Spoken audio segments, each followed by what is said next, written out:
नमस्कार। वसई विरार क्षेत्र अंतर्गत भ्रष्ट अधिकारियों के चलते भूमाफियाओं के हौसले काफी बड़े हुए हैं। उन्हें कानून का कोई खौफ नहीं है।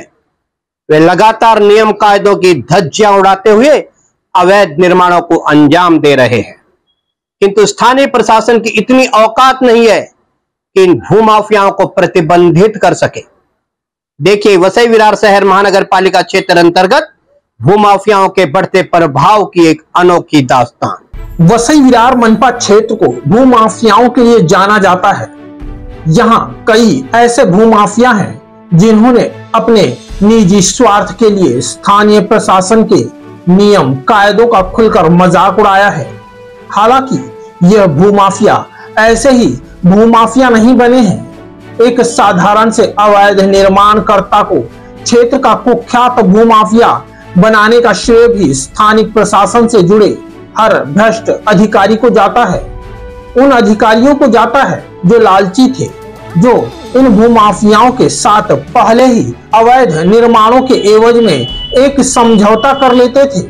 इसके अलावा अवैध निर्माणकर्ताओं द्वारा इन अधिकारियों को एक मोटी रकम के साथ साथ समय समय पर महंगे गिफ्ट भी दिए जाते थे। यही नहीं, मनपा के कुछ चुनिंदा अधिकारियों के लिए तो अवैध निर्माणकर्ताओं द्वारा परिवार के साथ छुट्टियां बिताने के लिए होटल व रिसोर्ट की बुकिंग भी मुफ्त में कराई जाती थी। और इसी तरह निजी स्वार्थवश स्थानीय प्रशासन से जुड़े अधिकारियों द्वारा साधारण से अवैध निर्माणकर्ताओं को भी संरक्षित कर फलने फूलने का भरपूर मौका व माहौल दिया गया था, जिसका लाभ उठाकर ये अवैध निर्माणकर्ता प्रशासन के रहमो करम पर देखते ही देखते कुछ ही सालों में क्षेत्र के कुख्यात भूमाफिया बन बैठे।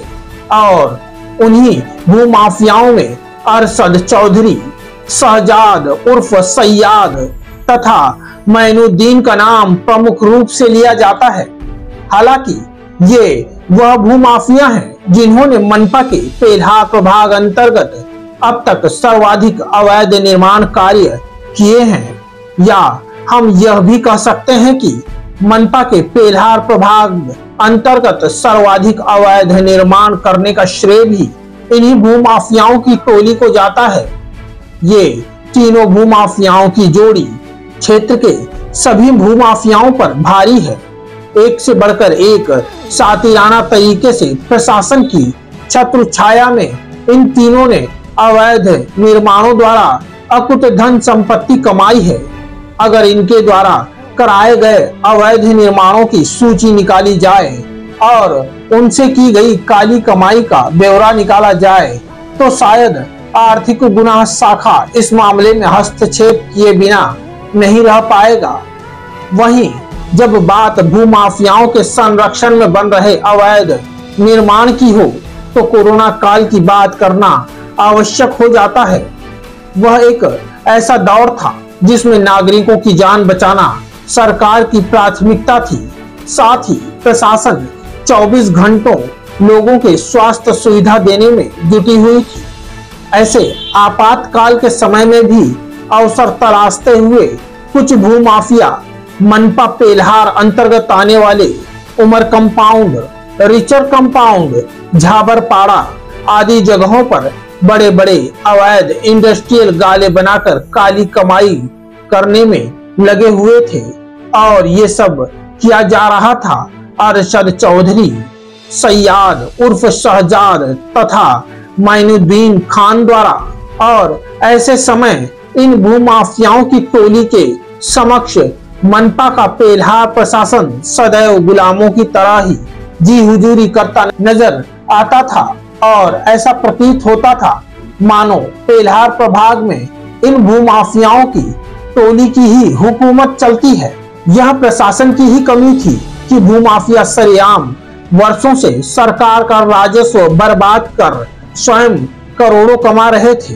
साथ ही अब ये भूमाफिया धीरे धीरे अपनी दौलत के बल पर क्षेत्र की राजनीतिक ताकतों को भी अपने साथ मिला चुके थे।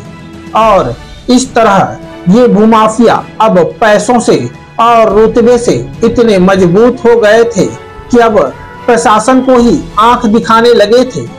अब प्रशासन चाहकर भी इन पर अंकुश नहीं लगा पा रहा था, क्योंकि अब इनके समर्थन में भी विभिन्न राजनीतिक पार्टियों से जुड़े नेता व कार्यकर्ता भी प्रशासन पर दबाव बनाने लगे थे। साथ ही अब तीनों भूमाफियाओं की टोली ने लगातार अवैध निर्माणों में अपने दायरे बढ़ाने ही शुरू नहीं किए, बल्कि मनपा प्रशासन के कार्यों में हस्तक्षेप करना भी शुरू कर दिया था।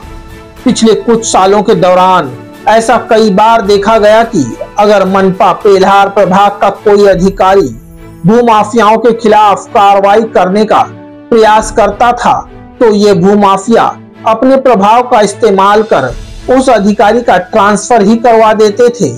और खास तौर से पिछले कुछ सालों के दौरान मनपा का अतिक्रमण उपायुक्त जैसे महत्वपूर्ण पद पर रहने वाले अधिकारी भी इन भूमाफियाओं के खिलाफ कभी कोई बड़ी कार्रवाई नहीं कर पाए थे।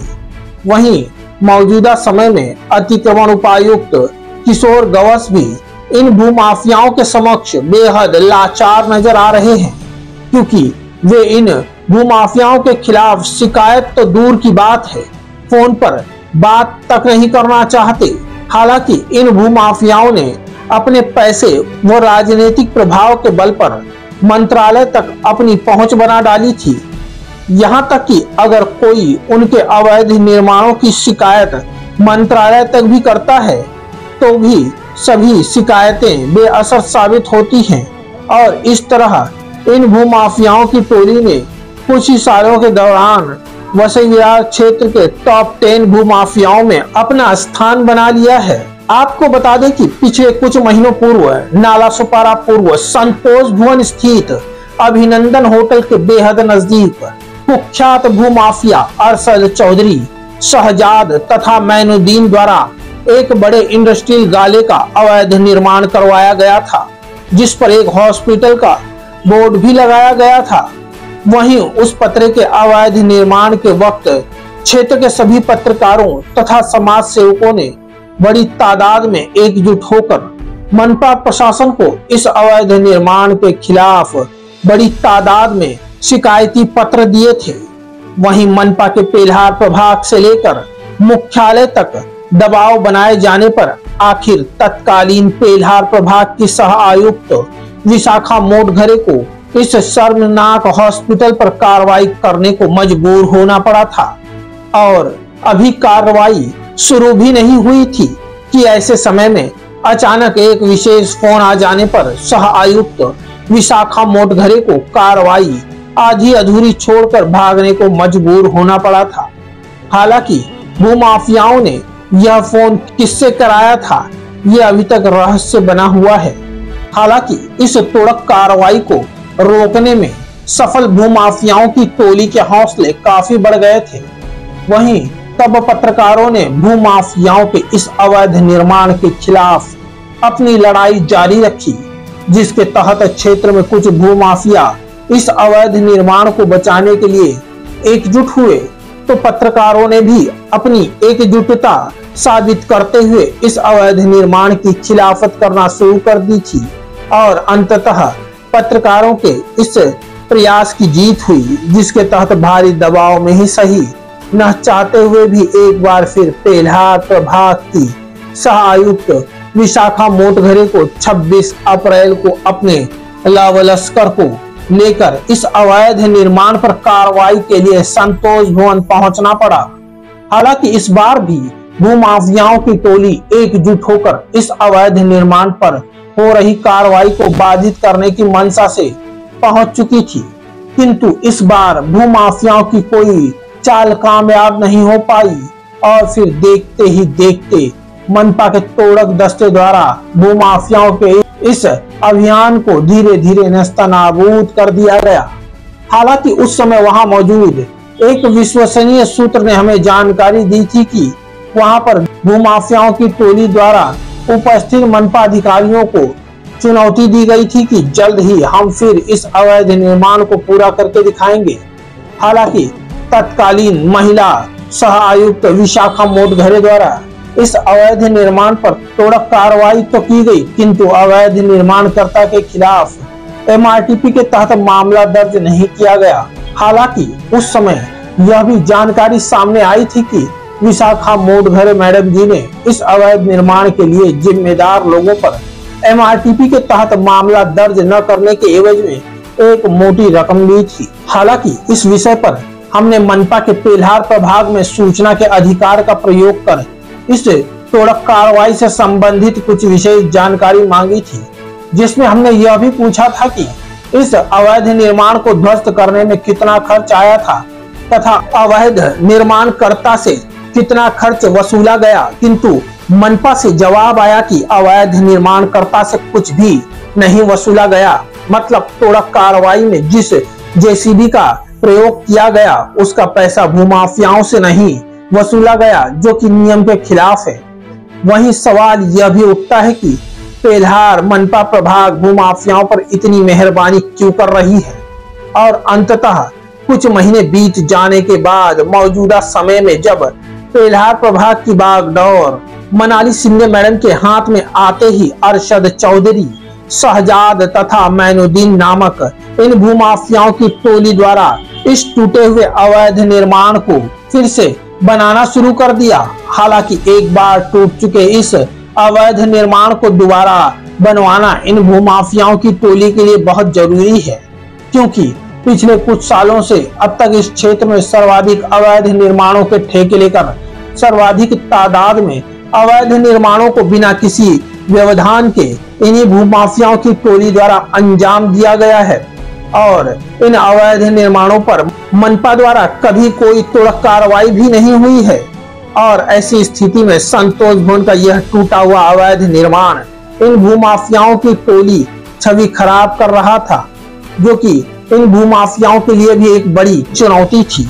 बेशक एक बार त्वरित कार्रवाई का नुकसान झेल कर इस अवैध निर्माणों को दोबारा बनाना अरशद चौधरी, शहजाद तथा मैनुद्दीन के लिए यह किसी लाभ का सौदा नहीं है, किंतु फिर भी अगर इन भूमाफियाओं को अवैध निर्माण के क्षेत्र में सबसे बड़े ठेकेदार के रूप में अपनी बादशाहत कायम रखनी है तो लाख नुकसान झेलकर भी इस टोली को हर हाल में इस अवैध निर्माण को पूरा करना ही था, और इसके लिए चाहे कितना भी खर्च हो जाए, कितना भी पैसा पानी की तरह बहाना पड़े, चाहे राजनीति से जुड़े लोगों को कितना ही पैसा बांटना पड़े, सब कुछ किया जाएगा, किंतु इस अवैध निर्माण को भूमाफियाओं द्वारा अवश्य पूरा किया जाएगा। इस इरादे के साथ एक सुनियोजित प्लान के तहत भूमाफियाओं की टोली द्वारा एक बार फिर संतोष भवन स्थित अभिनंदन होटल के नजदीक टूटे पड़े इस बड़े अवैध गाले का निर्माण कार्य रक्षाबंधन की छुट्टियों में शुरू करवा दिया गया था, जो कि अब लगभग पूरा हो चुका है। जब यह अवैध निर्माण शुरू हुआ था तो जब हम शुरुआती दौर से इस अवैध निर्माण के समक्ष पहुंचे थे तो देखिए एक शख्स ने हमें क्या जानकारी दी थी। हालांकि इस शख्स की बातों से साबित हो गया कि यह अवैध निर्माण अरशद चौधरी द्वारा बनाया जा रहा था, जो भूमाफियाओं की टोली का ही एक सदस्य है।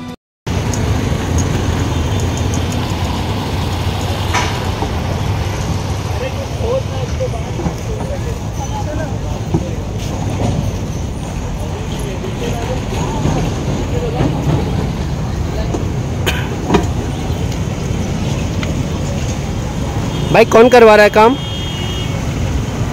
कौन करवा रहा है काम?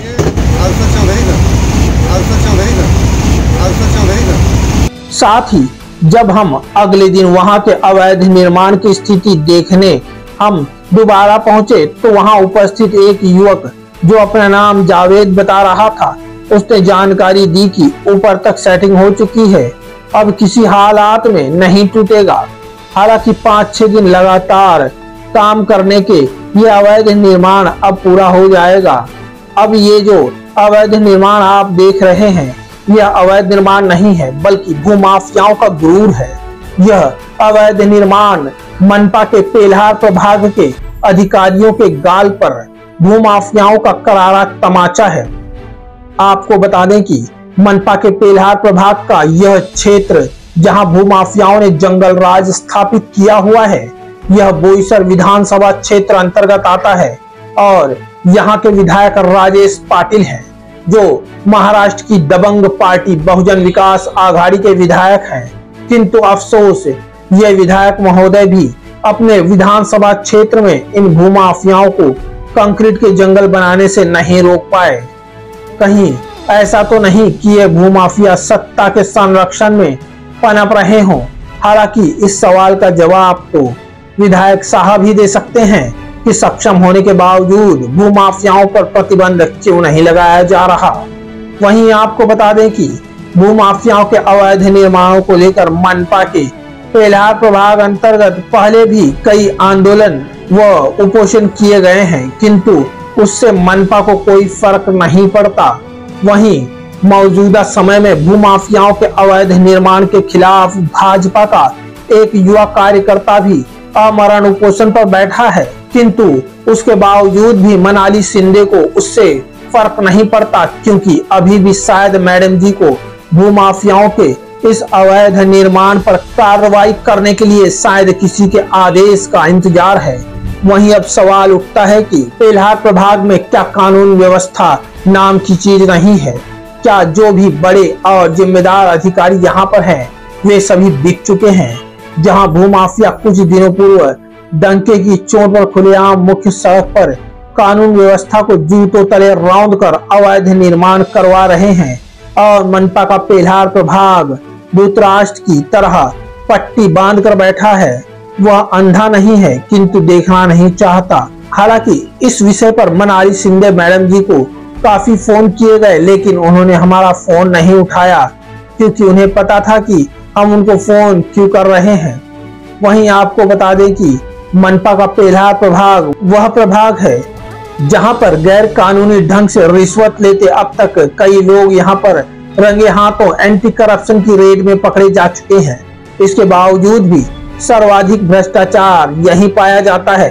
साथ ही मनपा के पेल्हार प्रभाग की भूमाफियाओं के प्रति लगाव के चलते आज भूमाफियाओं के हौसले बुलंद हैं, जिसके चलते वे बेखौफ होकर नियम कायदों की धज्जियां उड़ाते हुए खुलेआम अवैध निर्माणों को बढ़ावा दे रहे हैं। नाला सुपारा से क्राइम रिपोर्टर्स टीवी न्यूज की एक रिपोर्ट।